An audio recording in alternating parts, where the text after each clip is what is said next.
Marchons la nuit pour ne plus nous faire marcher dessus le jour. Ça, c'est le genre de slogan que scandaient déjà les féministes dans les années 1970.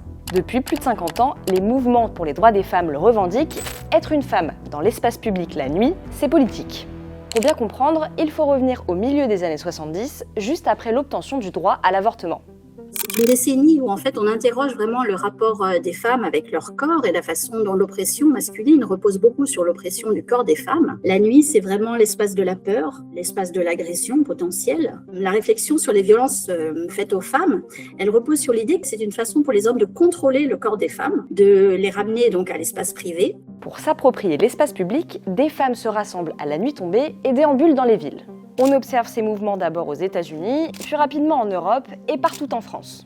Les mouvements féministes dans les années 70, ils s'inscrivent dans cette perspective d'être des mouvements très informels, d'être des mouvements finalement presque autogérés, c'est presque des groupes de copines. Ces marches de nuit, souvent, elles sont précédées d'un moment de rassemblement. Il y a des soirées, films, débats. Souvent, les femmes prennent la parole pour la première fois pour justement témoigner de leur expérience. Et ça crée déjà une solidarité lors de cette soirée qui se continue donc souvent ensuite par la marche de nuit. L'objectif pour ces femmes, c'est d'apprendre ensemble à ne plus avoir peur la nuit, mais aussi de s'imposer dans un espace où elles ne sont pas admises pour y dénoncer les violences sexistes et sexuelles. Les marches de nuit, elles se déroulent vraiment en musique, en chansons. C'est vraiment une façon de faire la fête dans la rue la nuit qui est très importante pour les femmes. L'idée, c'est de marcher dans le centre-ville, vraiment d'être visible. Elles sortent des flambeaux, elles sortent des torches. Effectivement, souvent, elles sont maquillées, déguisées. Beaucoup de chansons.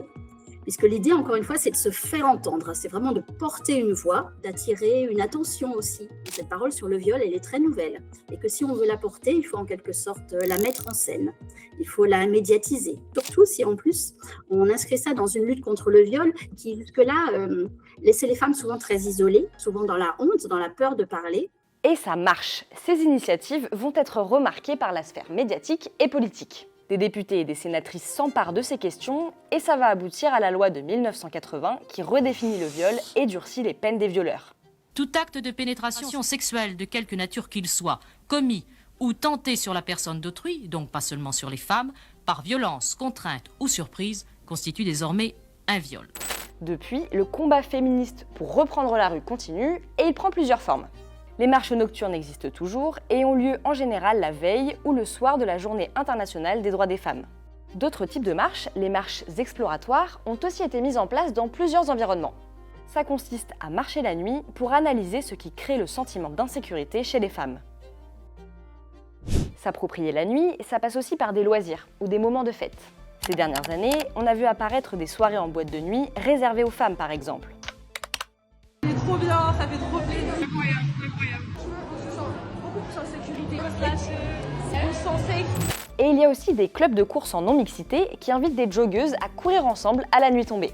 À Rennes, le collectif Run Vénère, 100% féminin, a pour intention de créer un espace sans jugement, sans pression de performance, où l'on peut courir ensemble en toute sérénité et en sécurité, a raconté Vicky Fiquet, la fondatrice du club à Ici Rennes. Aujourd'hui, il existe donc plein d'initiatives qui permettent aux femmes de se sentir à l'aise la nuit.